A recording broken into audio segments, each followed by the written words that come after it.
Welcome to the Save Par Golf Podcast, where two average golfers talk about golf and things. I'm your host, Eric. I'm your host, Dominic. We are currently in episode 42, and we have a couple of very special guests today. We have Jared and Louie with SmartGrip Golf. SmartGrip is the first truly discreet golf grip training aid you can use on the course to instantly improve ball striking and increase distance. Jared, Louie, thank you so much for taking the time to hop on our podcast. We are on episode 42. We are very excited to have you on, talk about SmartGrip Golf. And what it is and how the company was started.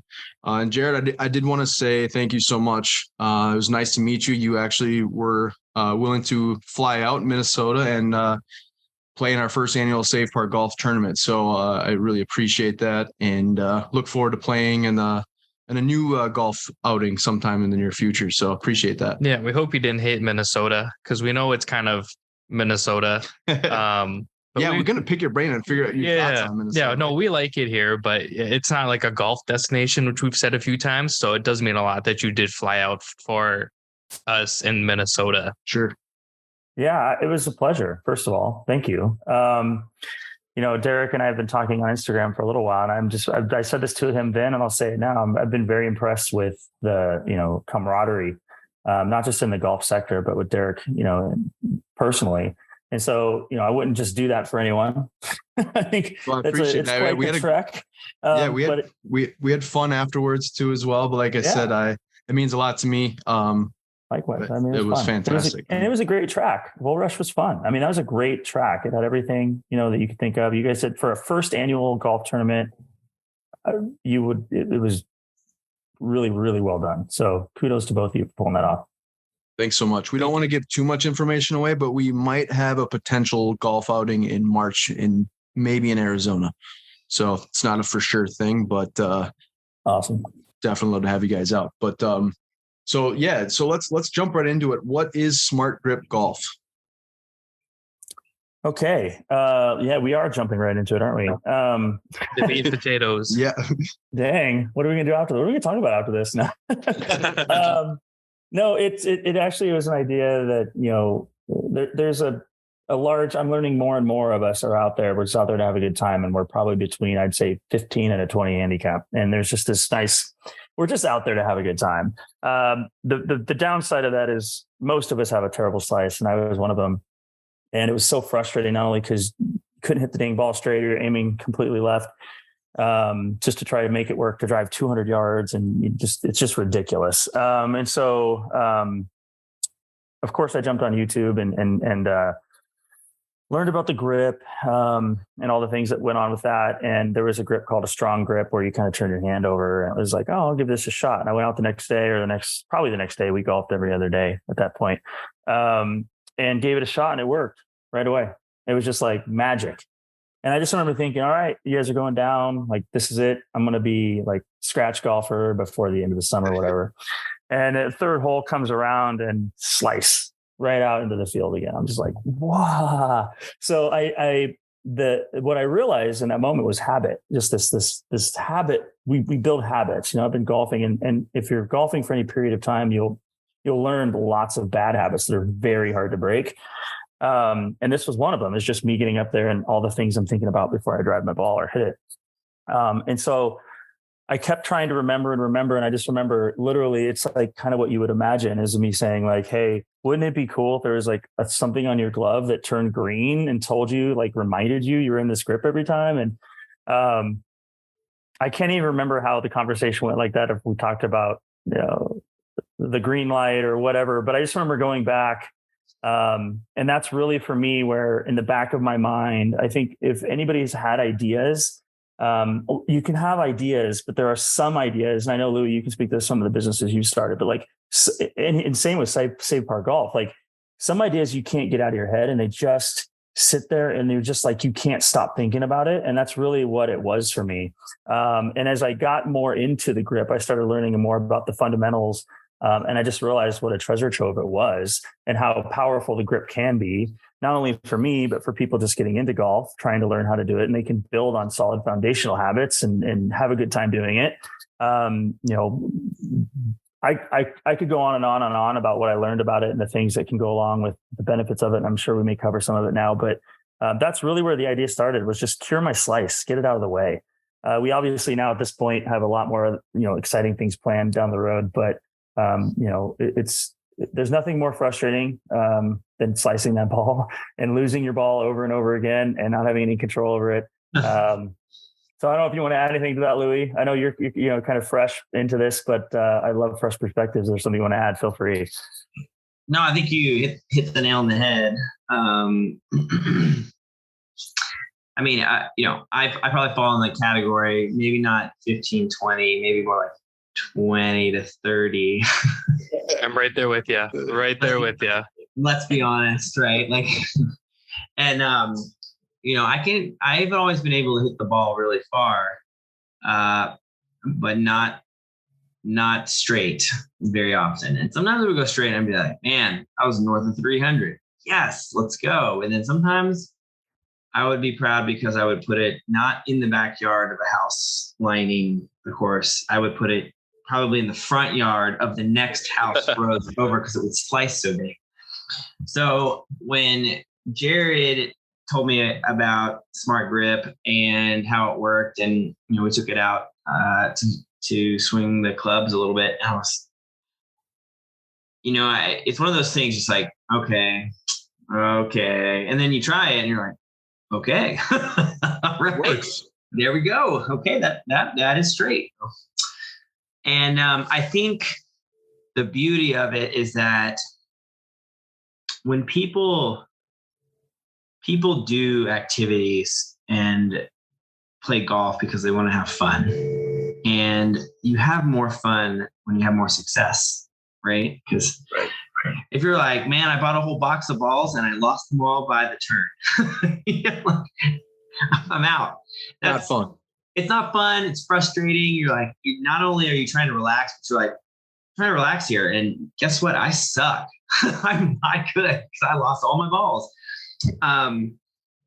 So having a tool like this in a non-invasive way really, I think, can help make golf more fun and even more accessible to people that maybe don't have the time to have a swing coach or to have a golf pro work with them for hours and hours and hours. They can learn the grip, and over time, they probably won't even look at the green light anymore because their muscle memory will take over. So it's the concept is sound, and my background is from teaching. And I think that muscle memory, I taught like tumbling, gymnastics, cheerleading, and you could teach someone one thing, but having them do it over and over and over and over, repeat it hundreds or thousands of times to where they don't think about it, that's when the success really starts to happen, right? It's the whole outliers theory, right? 10,000 hours. Yep. And so the more you can play with a tool that puts you in the right position every time, you'll hit straighter every time. You'll have more success, you'll have more fun, and you'll play more golf. So I think it's a win for everyone. It's been really exciting to kind of hop on this journey with Jared and Matt, and I'm really looking forward to where it goes. So it's one thing I'll throw in there real quick too is, Louis tried it, and I think what was a week or two later, you became one of the co-founders. So I'm just saying it is. It must work. That's all I'm saying. So I'm excited you're here, Louis, and I'm excited that it works. Because again, only a select few people have actually used it. Derek, I know you were one. I don't know if you had a chance yet, but like when you know. And right now, I think we have you can count them on both hands how many people have actually tried one. And every time I get a little nervous, like please work, because my entire ego and everything is on stake here. As I was like, please work. And every time it does. And I don't know why I continue to worry about it, but it's to a point, right, where again, if you've tried it, you'll know. We're shipping these things soon. We'll get into that soon. I'm sure as far as we're in production mode right now, and we're going to start shipping them out. And Dom, we're going to get you one for sure. But yeah, it is one of those things you got to try. I mean, we can talk about it all day long, but until you put it on your hand and hit the ball and see it go 50 yards further. And Jared, when you thought of this idea, did you kind of keep it to yourself for a little while and was like, I'm going to try to design or develop something? Or was it your first thought, I'm slicing it right, or I'm slicing it, I have this idea, are you telling people about it right away? Like, what if we did this, or what if I came up with this, or was this something you just kind of brainstormed on your own? And finally you're like, I'm going to develop something first and then I'm going to let them know. Yeah, good question. I'm terrible at keeping secrets. So I just suck. There was a small circle of friends who were kind of there at the moment of inception where we're at the course. And I would of course bounce ideas back and forth, but I'm telling you, I had created, most of the social, like the branding and the marketing and the idea in general, the functionality and sort of logistics of how it would work, all that stuff. I even had spreadsheets ready to go within a week for the whole thing. Like I had this whole thing mapped out, probably 5 years worth of obsessed, work. Obsessive with it. It was background. I'd lead design teams that design software for large organizations. So I'm very familiar with designing hardware and software. And so a lot of this was just like, there was this sensation about doing it for myself for a change. Like I'm actually like able to like, I don't have to eat, sleep, or drink anything. I can just go and just keep doing it. Cause it's like, it just kind of comes back to just, it felt very fulfilling. So there was a lot I was able to get done right away. And then of course, once all that was done, yes, I started to ask and as I talked to people about it, I got some great ideas back. Right. So a lot of it, I want to make this very clear too. I was very intentional about who I talked to about it early on, even though I'm terrible at secrets. Some of them were club pros and instructors that are instructors for professional golfers as well. And getting their feedback was essential, because the one thing I didn't want was to create a product that professional instructors or golf instructors would not want their students to have. Like, to me, this is about educating and teaching someone how to play fundamentally good golf from a form standpoint. And it really can come down to the way you're gripping the club. So their feedback was essential. And there were certain things that you'll see in the product that are coming out, which was direct correlation to that feedback and their input. And I'll be forever grateful for their wisdom there and ability to kind of come in and say, hey, maybe don't use this word, or maybe try this and try that. And then really help shape the idea to make it something that wasn't unhealthy, because, you can learn bad things that will do good things in golf, but fundamentally it's not good. And so that was really, really critical for me early on, outside of my peer group, to get instructors and other professional. That's a great point too. And I was going to kind of piggyback off on that, talking about, well, first off, Louis had mentioned, any hobby that you pick up is very expensive depending on how you want to approach it. Right. And so, you have Pro V1 golf balls or whatever golf ball it might be. They can range from $30 to $46 for a dozen golf balls. And if you're going to go out there and spend anywhere from $50 to $75 for a round of golf, add on top of the clubs and the golf balls, and then you lose all of your golf balls, it's just not fun. Right. And so in slicing a ball is probably one of the most common things any amateur golfer, or any golfer for that matter, does. It's very common. 8 out of 10. It's 8 out of 10. 8 out of 10. That's exactly. That's 80%. It is. Yes. It is. It's very common. And I think that's where, when I was a kid, I didn't really like playing golf. I didn't really play a lot of it, but it was just mentally frustrating. And it's a hard game. And if you're not really all in, it's just not a fun game. And again, if you're losing golf balls and hacking the ball away, it's just not a good time. So I think that, Lou, you brought up a great point, but at the same time, Jared, you went to basically where you should go, right? You went to professionals, pros that actually are teaching classes and lessons, and they're actually suggesting and recommending it. And I was going to ask you, when you sent these out, what has been your feedback for the most part? I know you talked about the professionals, they've really enjoyed it, but have you been sending them to, and you sent it to me and I really enjoyed it. And I think Louis kind of hit the nail on the head. It's a memory thing, which I really liked. I don't slice the ball very much, but when you see it, you just kind of can connect, and it's a memory, a muscle for me. But are you sending it to all handicap golfers, or as far as like demos, what has been that side of the business been for you? Yeah, I have. And the feedback I'm gathering is more around the experience of using it, right? So one thing we found happened often early on, was it would at times come off when you would swing the club. Now, we're not going to see this as we're writing the code or we're putting together marketing plans, whatever, right? It has to actually be out there and be used. So there's things like this that I was looking for. Can you see the light? Do we have a tendency to leave it on through the whole round and then leave it on afterwards? And like, how does that work? Is it hard for them to get it off? Or is it hard for them to put their glove on with it on? So all of this stuff went into the design of the actual chip to ensure that we fix those issues. So a lot of it was less about does it work or not, because the technology was pretty sound. It's pretty simple. It's almost scary simple how it is. And then it just, the difference that it makes is incredible. So it wasn't beyond that, more than was just like the design of the unit itself and how did it feel? And did it feel like it was too big? From a weight standpoint, did it throw you off?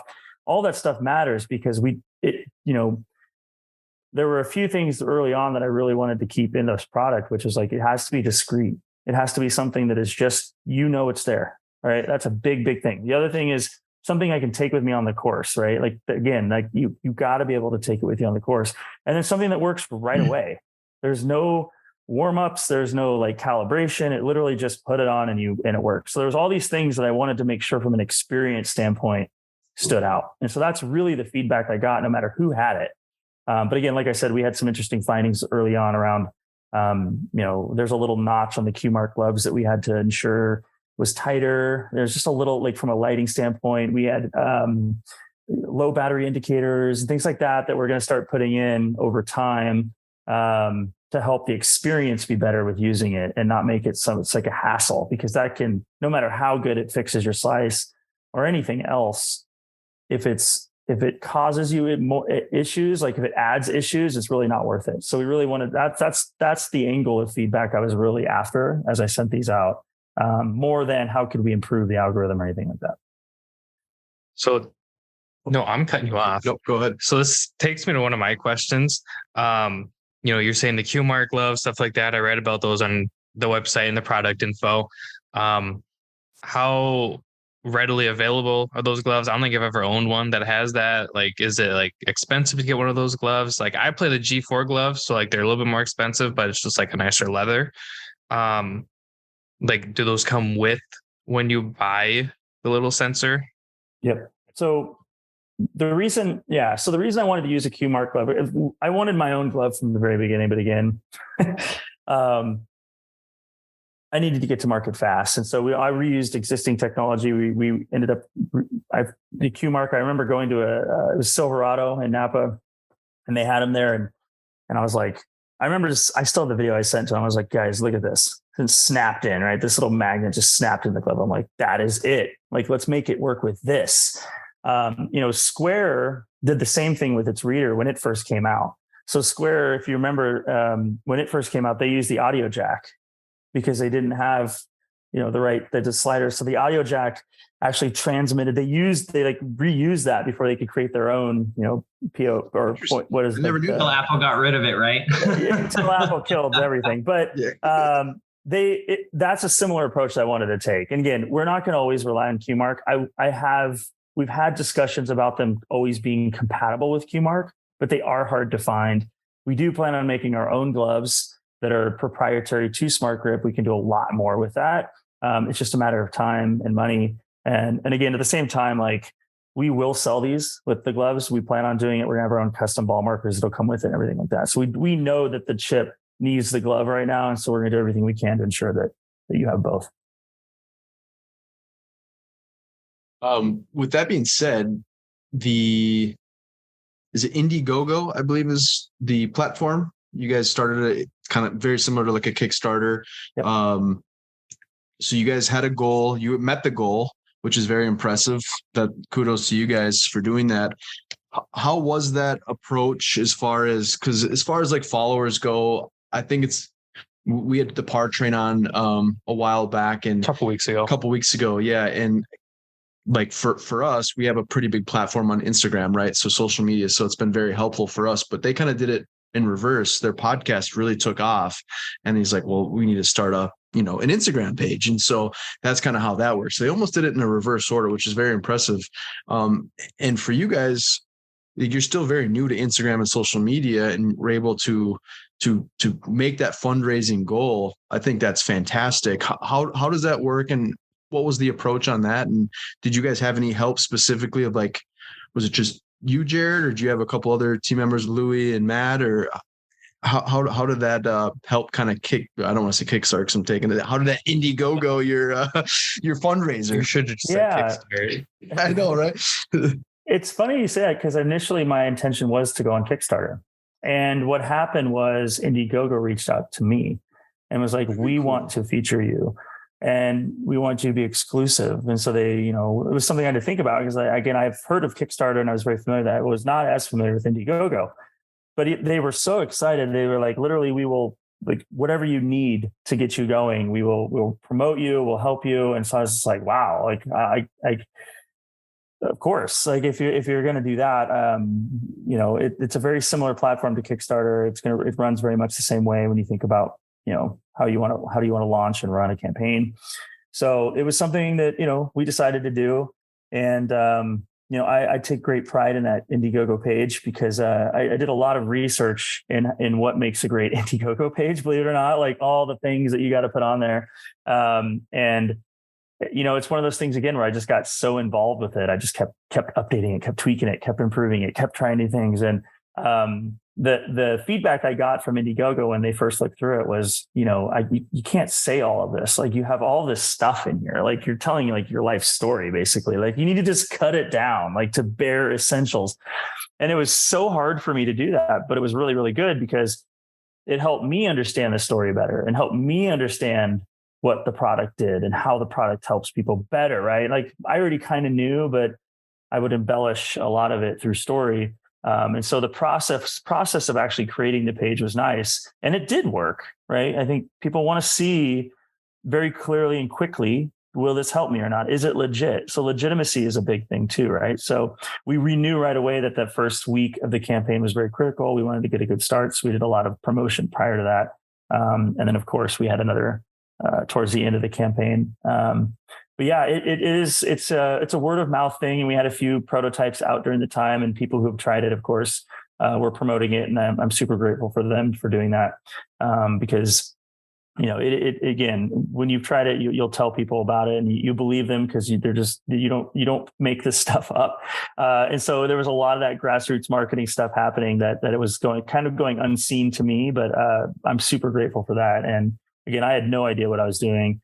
And neither did Matt at the time. So we were just kind of flying by the seat of our pants, hoping that we could hit our goal.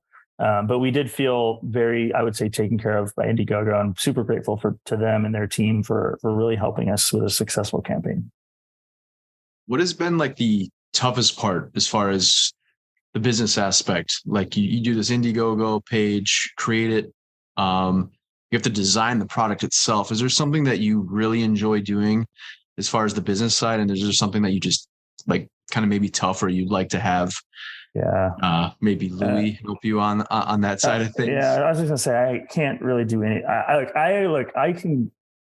not gonna say I'm terrible on the business side, but it's just, maybe I am. I don't know. This, Louis, I'm gonna turn this over to you, because this is essentially why, like, I can take an idea so far, but that's the thing too. You can have a great idea, but if you don't have the foundational business pieces in place, right? Like, to really ensure that you need to hedge your bet on the success of it, right? I could have a really crazy, wild idea and it could be great. But again, if I'm not forming things correctly, if I'm not thinking through things correctly or projecting correctly and planning and prioritizing and all the stuff that I work with people that do that, it's just going to take a long time. I mean, I had this idea in 2019. Here we are in 2022. The pandemic didn't help, but at the same time, that's a lot of time that had passed. And what we have been able to accomplish in the last 2 months with Louis and even Matt prior to that last December, phenomenal. And this is the power of partnering up with people and leveraging their strengths. So Louis, I mean, from the business aspect, you can go ahead and take that question, because I got nothing. Yeah, well, you say that. Jared doesn't give himself enough credit. I've been a part of multiple startups, and Jared and Matt were about like half pregnant with this thing when they brought me on, right? I mean, I like that analogy. I mean, come on. They to their credit, they, and Jared's point, there's a lot of people that have a lot of ideas. Jared and Matt turn their ideas into reality, which very few people do. And that's already puts them in the top 1% of people with great ideas, right? And so now it's like, all right, cool, we have this thing that works. Now what do we do, right? Well, we have a bunch of people that want it. Okay, that's neat. And they have production lined up, but it's, production is always an interesting thing.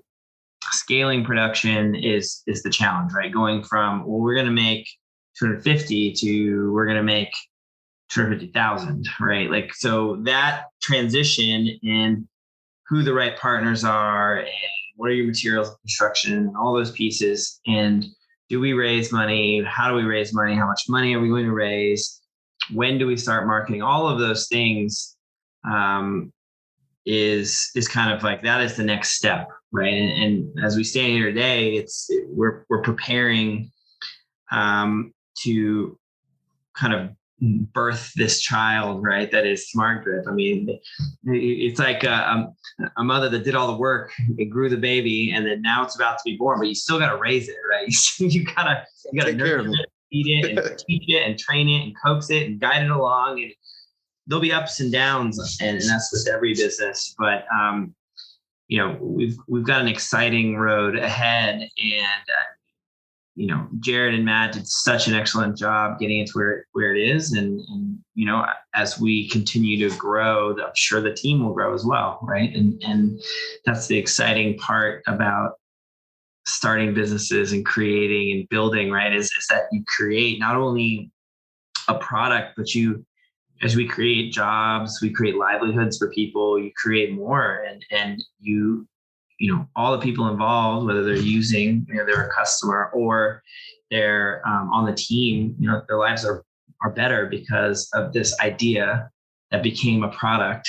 And it all starts back with Jared in his head. So that's, to me, is always the most interesting and fascinating thing about starting a business, is that just that idea down the road can be providing livelihoods for families and food on the table and helping more and more people enjoy something.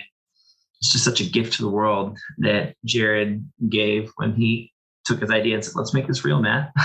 So it took a what, $60 round, Jared, to find out that you're going to create a awesome business model and help all sorts of people, right? It's crazy though. Like you said, it goes further than the game of golf, like you just hint on. I love that. It puts food on people's table. And Jared, for you, man, like you said, that's fantastic. I think so many people, Louis, you said like less than 1%. So many people have awesome creative ideas, but they get so scared or they just don't believe in it and they just don't do it. Right. And I think that's where, for what you're doing right now, it's super impressive. I think I love the product. And I love what you're doing. So keep up the hard work. And again, Louis, I said you nailed it. I love that fact that it's not even just about golf. It goes further than that.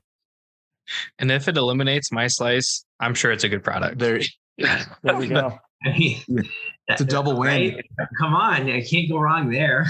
Let's go. We've talked to a lot of businesses, or a lot of I don't want to say a lot, but we've talked to a lot of different companies and people, and so many of them have either started like right before COVID, during COVID. And I think it's interesting because, like you said, you started kind of having that idea in 2019. Has it been an issue for you as far as like production or getting any like parts or pieces during COVID for you guys? Has that been one of the issues? Not during COVID. In fact, it was a good break for me. I was trying to rush I wanted to launch in March. That was always my plan because it's springtime and people want to get out there. COVID hit. And of course, that sent me back 2 years, basically. Tiger winning the Masters really helps. So when Tiger's playing golf, it's good for everybody. So the timing kind of went up. But yes, we did have some production issues. Really, I know Matt couldn't join tonight, but supply chain issues are all over the place. And so right now we're having the same stuff now where we're trying to order parts. And that's actually the harder part is trying to get through the initial, phase of this while we're going through a supply chain shortage. So that's been more of a recent issue, not necessarily COVID. or pandemic related. Yeah, and I think there, my background is in manufacturing, so I see this as an opportunity to find sources to keep a lot of the production here in the United States, right? A lot of production has moved overseas, and I think a lot of organizations here lately, especially coming out of COVID and with what's going on between Ukraine and Russia, you find a lot of the supply chains really under a high level of stress, enormous shortages, long delays in deliveries. And a lot of it is, just getting product out, getting product made.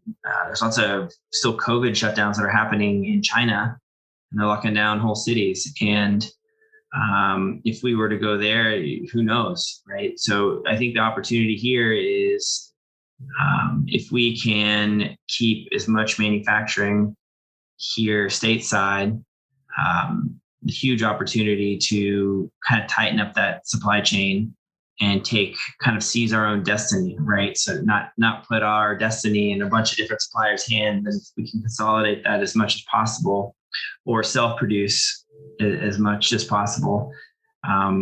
That helps to kind of cover the risk and mitigate a lot of the risk that people are facing in the supply chains right now. So since we're kind of on the topic of manufacturing and stuff like that, what is it made out of? Like, is it plastic? Is it like an anodized aluminum? Is it something lightweight? Magic? I like that. Pure magic. Magic. The secret. Can't tell you until you buy one. Yeah. Jared, I'll let you talk about the components. It does magnetically connect to the QMart glove, which is, I think, a really neat feature. And no, yeah, we've debated this. So I know from the beginning I wanted, form factor was important. I want it to look good. I want it to be something people like, and I wanted to feel like an Apple product sort of a sense, where it feels polished. And again, that could be me making bad business decisions, maybe. But in either case, that's where I want it to go. And I think right now where we're at is, if it's the functionality of it, it's the outcome that it's producing that's the most important thing. And we have some very durable plastic that we're experimenting with right now that's still very rugged and very good looking. We do have an aluminum based aluminum coated material that looks really, really, really good. But again, we have additional functionality and technology we want to add into it later on for SmartGrip Pros. And so it's really, there's a lot of this we're discussing internally around how do we want to launch this? Do we want an alpha version and a beta version when it comes to the types that people have? So there's an entry point and maybe a more pro level one that has a little bit more features and things like that. The sky's the limit too when we come out with our own app, for example, right? So we are looking at materials as far as where they're made. I'm leaving that up to Matt. Matt's kind of the production and manufacturing guy, and I trust him with all of that. And for me, I just look at it and I'm like, it just needs to stay on the glove. It needs to be easy to take on and off, and it needs to look fucking awesome. Like that is like, it just has to be one of those things people look at and go, what is that? Like a bionic hand of some kind. Like you just feel like you're in the future.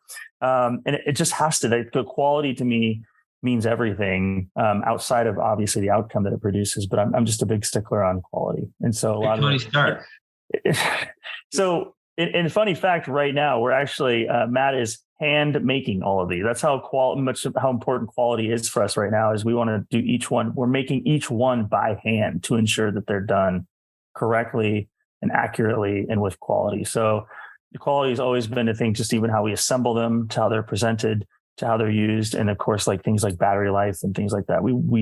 That was my number one thing from the beginning. It cannot look and feel cheap. No way.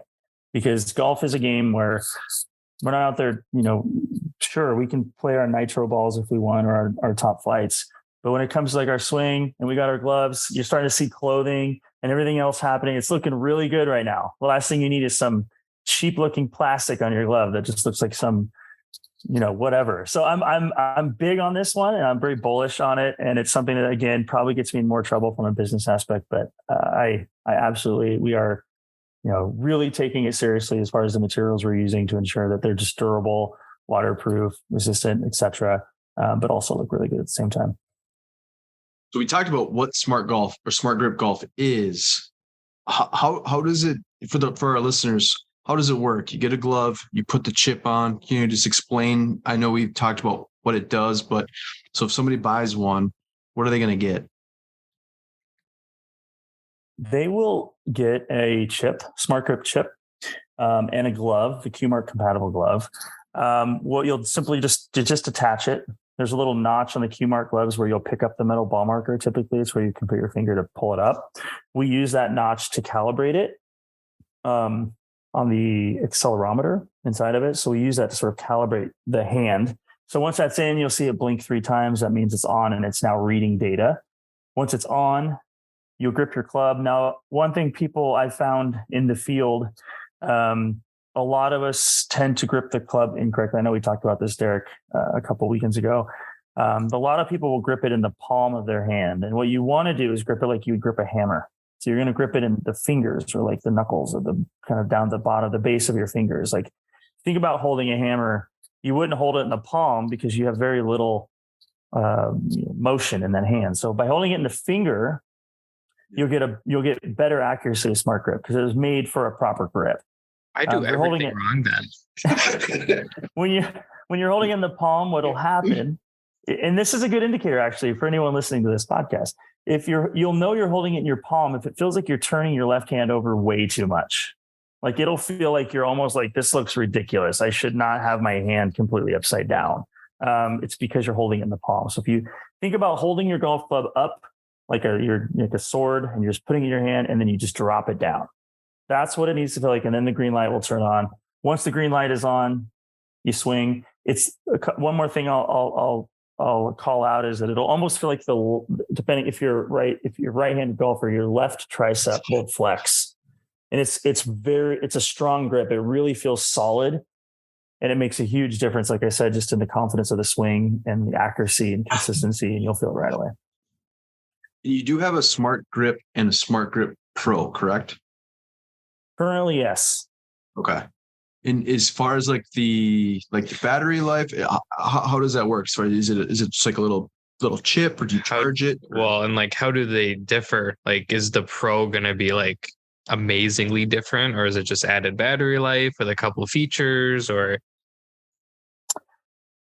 well, the Pro, different material. It's got an aluminum coated, metal base, much more upscale. The battery lasts twice as long. We have additional features in the Pros. For instance, we can have a low battery indicator, which really helps. We have power saving features. So if it's attached to the glove in the basic version, it's reading it all the time, no matter what. But let's say you leave it on your glove and you sit it down. After 10 seconds of inactive use, it turns off the battery. So there's things we're putting in the Pro to extend the life of it. But again, at the end of the day, it comes down to when we have the app, things will change dramatically from how we're selling this thing, obviously. But it comes down to aesthetics and just pure optimization of battery life when you talk about basic to Pro. So it's really an aesthetic preference. If you don't mind, we have a really great plastic that we're using too. This nylon plastic, super durable, super tough, and it's just as good. It works just as well. And so we've been playing around with both of those in a sense, and we've even had the conversation of, well, do we even need to? So we're at that stage too, where it's kind of like, do we need to right now, really? And can we just call it SmartGrip and move on, and then see where we go from there? So these have been all topics of discussion lately. What is the price on that? So SmartGrip is $79.99, SmartGrip Pro $129. Okay. And then you kind of already discussed about the battery life on that.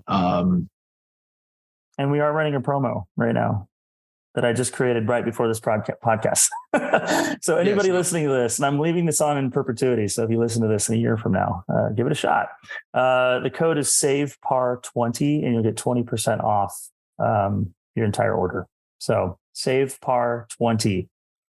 Awesome. We'll make sure to post that as well. So that's a good deal, 20% off. To kind of switch gears, I will say I have a couple other questions before we kind of take off, but for someone who maybe might be an entrepreneur, business owner, or starting a business, I think, Jared, you've done a really good job of kind of paving the road here for SmartGrip Golf, what is one piece of advice maybe that you might give someone that might just be starting out a business, or not necessarily even golf related, but just a business company in general? Surround yourself by others, really. Like, talk about it, because the more you talk about it, for me personally, it was important for me to talk about it because I could get the feedback that it was a valid idea. At the same time, I was improving the idea at the same time, and it kept me in the idea. So just don't, a lot of people, and I've done this before with other ideas, just keep it to myself and kind of stew on it, but it's just nothing happens. So for me, it was just about like talking about it with others. What are your thoughts? Like, would this work? I actually I wired up a green LED light into some plastic circle that I cut out and taped it on my glove. And I was like trying to imagine you just go out there and you're like, picture a world with this in it. And that's literally where I lived for a good year and a half. When it comes to the maturity of the business side of things, I'll turn this over to you, Louis, if there's anything you want to add there, because I feel like early on, I was able to get a lot of the vision work out of the way, like where I want to be, where I want this to be in 5, 8 years, whatever. But then you got to get to where's the traction? Now, how do we make progress towards that? Where does that start? And I think that's a really important thing to do because, again, I had the idea in 2019, here we are in 2022.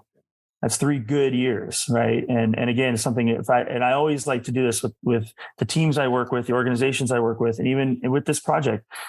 How can I have done it better? How can I improve next time around? Like, what would that be? And it would be, get some of this stuff in order, at least go talk to someone, go find an advisor, just get their input early just to see. I don't know, Louis, if you want to add anything to that. That was something looking back that I had wished I'd done more of early on. Sure. And I think, there is a lot, I think that's a valid point. Getting a mentor, meeting with someone who has done a startup before, right when you're starting, and say, I have this idea, I want to start a business. Because for me, in the companies that I've started, many times I would be like, I can't tell anybody because they might steal my idea. And what I've realized is it takes an enormous amount of work to get something from an idea to actually in the market. So if someone was going to steal your idea, they're probably going to be a competitor anyway, honestly, because very, very unlikely chance that they will actually steal your idea because most people don't want to do the work, And so going to people that have been successful and have been through the process before, and you can say like, hey, have you done this?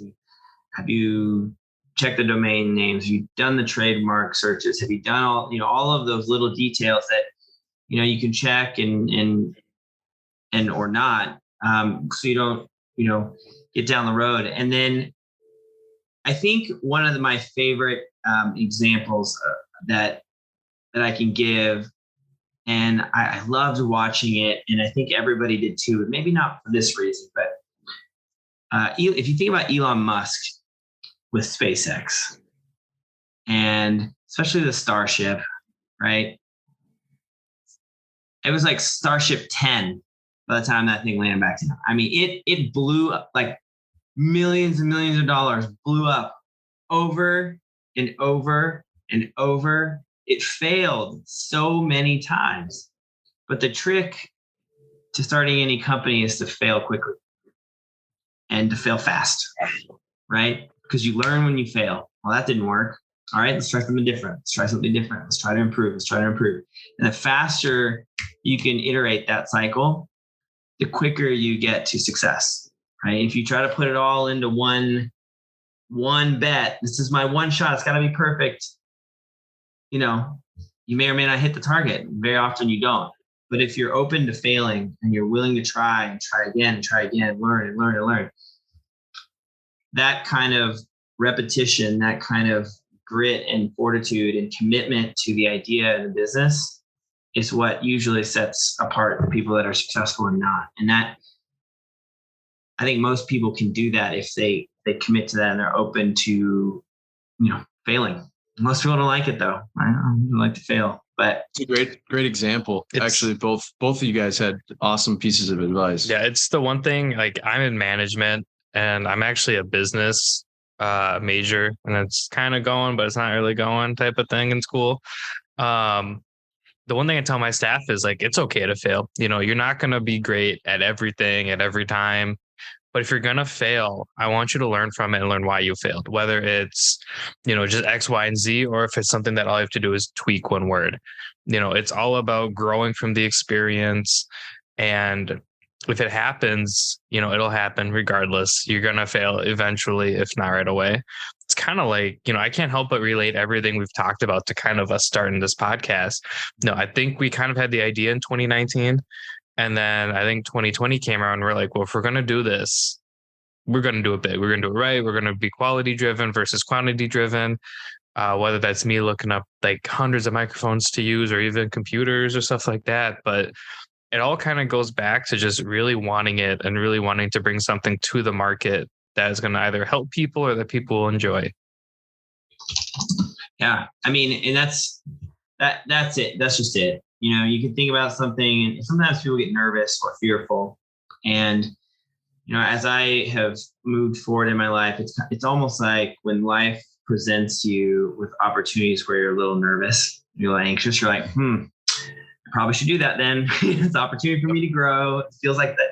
If it makes me nervous, it's usually that road less traveled, right? And that's the one you want to look at if you're trying to grow, trying to create something new, something you haven't done before. So, well, Jared, Louie, I appreciate that. Those, like I said, I consider myself an entrepreneur. I work in sales, but again, with Safe Par Golf, we have the podcast.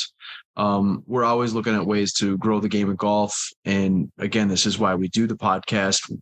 Probably one of my favorite things is being able to help companies that have an awesome idea or awesome product, but we have the platform to be able to present it and show other people these items. And like you said, Louis, keep kind of going back to it about how it's more than golf. And that's what I love. We've talked about Leaderboard Customs, for example.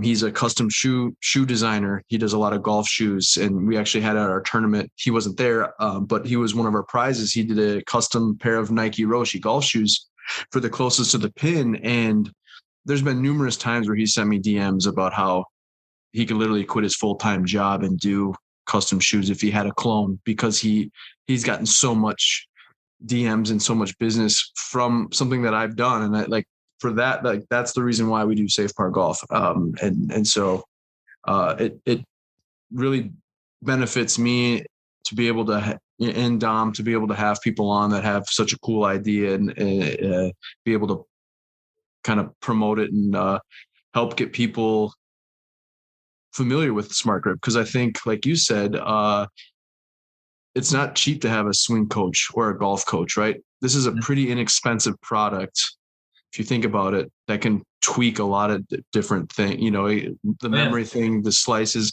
it's very inexpensive. And I think golf is an expensive sport, but people are willing to spend the money if it works. And that's what we're here for. And so we appreciate you taking the time. We do normally end, and Dom, I'm sorry, I normally talk 95% of the time, so I apologize. I know you had a couple of questions, and I don't know if you have any other questions. We answered them. We did. Okay, yeah, good. Because you asked them. Sorry, you do this every time. I'm terrible. I'm literally. Yeah, every week he's like, yeah, do some research, come up with questions, blah, blah, blah. And I came up with questions, and you know what? We asked the same questions, and of course I asked him. I actually deleted one of them, but I didn't the other two, so I apologize. But kind of our signature, though, before we kind of sign off, is we like to ask each one of our guests if there's one meal that you could either go to a restaurant or make, or have someone make it for you, what would be that go-to meal? I like food. So, Derek, I mean, this is a really hard question. It should be a hard question. Yeah, it's a loaded question. D, all of the above. Anything you can make this plate. It could be a steak. It could be taco. It could be whatever you want. I mean, it could be one big pallet of food. It could be McDonald's chicken nuggets. It could be whatever. Yeah. Yeah, for me, I always go back to and I think I was listening to I don't know where I was listening to this. but it goes back to like my growing up, like my childhood, and like for some reason we ate a lot of pasta. So it not only is it awesome, lasagna is like my go-to thing, and there's a million ways to make lasagna, and it's partially due to my upbringing and eating a lot of pasta. My mom made us a lot of mac and cheese and lasagna, and a Polish dish called goulash, I think, which is also pasta, which is really, really good. And so I'll go with lasagna, extra sausage, extra cheese, extra everything. Any day of the week. Is this a homemade lasagna then, or is this was it from a certain restaurant that you might? Homemade. Okay. All the way. Yep. All the way. Sure. Louis, what about you? It's a toss up. I'm normally a really big breakfast person. So like part of me wants to say bacon and eggs, Can't go wrong with bacon and eggs. Yeah. Either that or pizza. We made some Napoleon style pizza from scratch the other day, and that was really good. So I don't know. So let me say, I'll just say pizza for the day. Pizza. Yeah. Okay. You know what? You're the first one that said pizza, but I love pizza too. I could honestly eat pizza every day if it wasn't terrible for you. How do you feel about breakfast burritos? Love them. Yeah. So you would love our. We had so not interrupt. We had an episode with Odin when they launched their NFTs. And we went on like a 40-minute rant about breakfast burritos. I love them.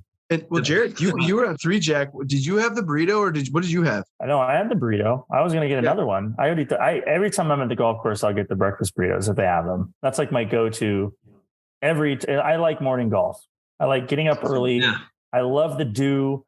I love because the day's in front of you when you're done. Yeah. You not a morning person. See, I'm the same way. I love that too. Over here, he likes to get his beauty sleep. Apparently. We have a 7 a.m. tea time on Sunday, and I'm pissed. Oh, it's such a good time. He likes to glow in the dark balls. Come on. I do. Breakfast burritos from McDonald's. I don't know if you've had them. My dad likes those. I've never had a breakfast. They're like $1. Well, inflation's a little, pricey. Now it's $2. But they're like $1. They have like a picante sauce that is super good. It's so good, and they're like small, and they have a lot of cheese and a lot of sausage and eggs. It's actually pretty simple, because sometimes when they put hash browns and stuff at other restaurants, like that's a little much for me. But it's, I don't know, McDonald's. Easy to eat. Easy to 2 or 3 of them for like $3 or $4, and you're like, I'm ready. Let's go. See, that's crazy. I don't really eat a lot of like fast food any longer, but I used to love the sausage, egg, and muffin from McDonald's with the hash brown. Or my order would be sausage, egg, and muffin, sausage, cheese, egg McMuffin, and then I'd get 2 hash browns. But then if I go to Burger King, it would be the croissant witch with the hash browns. And yeah. I haven't had it in forever, but I could mac on that. Breakfast food is one of the best things to eat. And I could eat any time of the day too. Like I could eat that for dinner. Oh yeah. Go try it sometime. What's that? I never even knew they existed, to be honest. Yeah, my dad loves them. Sandwiches. Taco Bell has like a handheld breakfast crunch wrap. So it's got eggs, bacon, cheese, hot sauce, and then hash browns in it. And we were talking about that one episode. I don't remember which episode, but it's like my favorite breakfast thing in the world, because it's everything all in one in a tortilla in your hand. It's like my fat kid dream. Louis, speaking of though, do you put the salsa? Do you dip? Oh, here we go. Do you dip the salsa? Do you put it? Because Jared, when the 3Jack, they had the salsa in the burrito, right? Yeah. See, so some people for me, some people would rather dip it. I would rather dip it and eat it. Yeah, that's the wrong way to do it. Do you dip it or do you pour it on? You pour it. Yeah, I pour it on. I pour it on. Yep. Usually I'll eat it. I shouldn't while I'm driving sometimes, usually, because they're easy to drink when you're driving. So I'll just go like just a little bit on and take a bite. Okay. Yeah. But like, I like, and I'll ask for like 6 packets, because the salsa is really good. And the picante sauce, for sure. Well, guys, we appreciate it. Again, let's definitely try to do this again, maybe down the road. After I use it, we can like talk about how bad my slice used to be.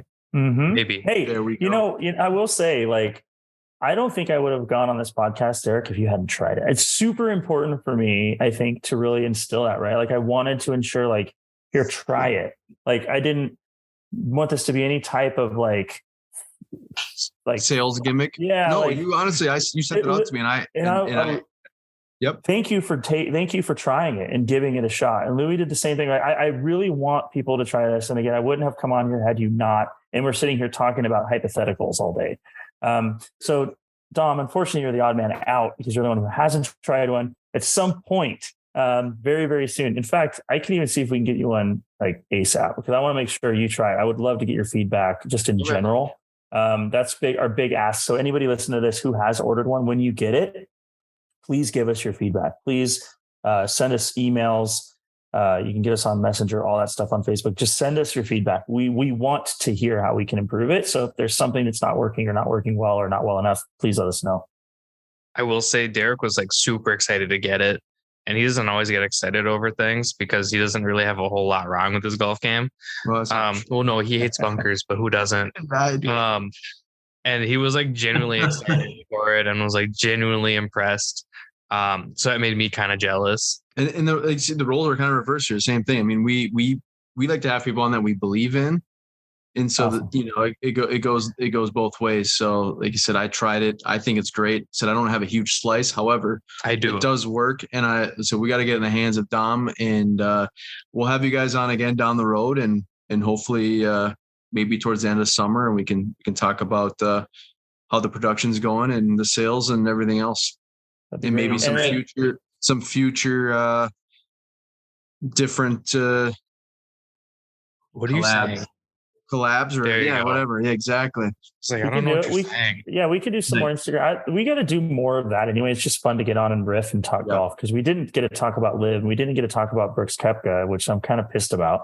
Which is crazy, right? Oh, and we can still talk about it. Yeah, if you want to take a minute. I thought that was kind of crazy considering the whole greedy thing, and then all of a sudden, next thing you know, he's gone. Yeah, this man sat up there and was like, man, all these guys are chasing money. I'm chasing majors, blah, blah, blah. And then he's like, okay, deuces by and taking the money. Well, his brother went, the week before. And I think part of the plan was, let's see how little brother does. And then obviously the feedback was good. And Brooks is like, all right, my little brother is not going to make more money than me. This is ridiculous. So that's exactly what I said too. I'm like, he's going to be making more money playing and finishing and tied for 20th or whatever. That man has like the craziest ego I've ever seen on tour. Like, although the popcorn will be back though with Bryson and so I'm excited to see how that's going to unfold.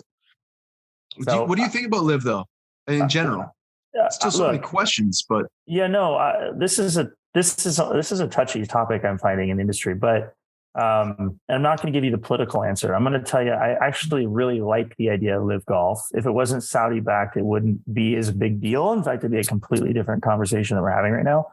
But I don't think that has really anything to do with the fact that their players are making the decisions for a reason, right? There must be some big fundamental issues with the other organization we shall not name, like for this to happen, right? That we don't even know about. Like these are major players and they're continuing to go over there. So there's a lot we don't know. I think it's great to sort of, it's called competition. Like, it's good. It's healthy for businesses to compete like this. So I'm actually excited, not as much about the Live Tour itself, but for what it's doing for the game of golf and how it's opening up opportunities for players to explore different ways of playing how they want to play and where they want to play and how they want to make their money. And some people like Rory really want to earn their money on tour, probably because he's already got more money than he needs. All these players who say they're PGA loyal are already they're set for life. So, I mean, it's like one of those things, right? You got to really consider those options. So there's going to be a tour for everyone. And I really liked what it does bring into the game overall. Did you really think though, like 6, 7, 8 months ago that Bryson, Brooks, DJ, I mean, these guys, we've had these conversations. The whole thing was unknown until it feels like a week ago, because there are all these rumors. It's like, yeah, this is going to happen. But then we didn't have a name for it. We didn't have any TV deals. We didn't even have a streaming deal at that point. And, there are no names attached to it other than Greg Norman. Now I think it's crazy. When the older dudes left, I was like, okay, get your money, get your bag, whatever. Don't blame you. Phil Mickelson's a PGA legend, whether you want to say so or not. Like he did his time on tour, stuff like that. But now that they're getting names like Brooks, even Bryson, and now, Answer just left today. Answer. Now they're starting to attract the younger generation of golf, which is gonna be kind of scary for the PGA, I think. I mean, I could be completely wrong. It could be a hot topic, but I don't know. I just feel like they're going to start generating something. Look, if the PGA has a great product, they have nothing to worry about. Plain and simple. And if they don't, they need to make some changes. And what's going to happen is they're going to make some changes. Like, they will make changes. The game will improve. Players will be more happy. These players are getting paid more because they were the first to put their neck on the line. Like, you're not going to forever get paid $250 million to go to live. Like, it's really the inaugural year for this. So they're paying big money. They offered Tiger almost $1 billion, right? So like, they want to make a hit. Greg Norman has been telling us this for 6 months, literally. Like, this has been his story. Like, he has said, I have lists of people, big names, and everybody's laughing at it. I'm like, he was full of it. Here we are. And like, it's one of those situations, I think, where the media gets involved, and you have to be careful, right? Who's talking? Even when it comes to Rory, I don't know where his allegiance is. I don't know what's going on behind closed doors with the quotes I'm hearing come out of the PGA right now. Like, right? Like, all this stuff, you just have to kind of look at and trust the fact that these players are adults. They're very mature adults. They understand what's going on. They're making rational business decisions. I'm sure they have advisors. I'm sure they have people that are making sure they're not making dumb decisions. So like, at the end of the day, we can spin this and anyone can spin it, but these decisions are being made. Players are going over there. The game is going to improve. Greg Norman knew this all along, evidently. Right. Like, make fun of him all you want. He's kind of called it. He keeps on saying it. Everyone kind of laughed at him, but everything right now is coming to fruition. Exactly. So, I mean, I'm excited again, about fellas. Yeah. Oh, sorry, Louis. I know, like you said, we say 30, 45 minutes to an hour, and then it ends up being an hour and 10 minutes. That's how our podcast works. You just fast. All right. I'm here. It's all good. It was such a pleasure. Thank you, gentlemen, for having us on today. Yes, thank you. Oh yeah, thanks for joining us. Yeah, we had a blast as always. And again, let's try to connect maybe later this summer, and we'll talk about how Dom is hitting straight 300-yard bombs. God, wouldn't that be great? I love it. Wouldn't that be great? All right, boys. Take care. Thanks again. All right, thank you. Thank you both.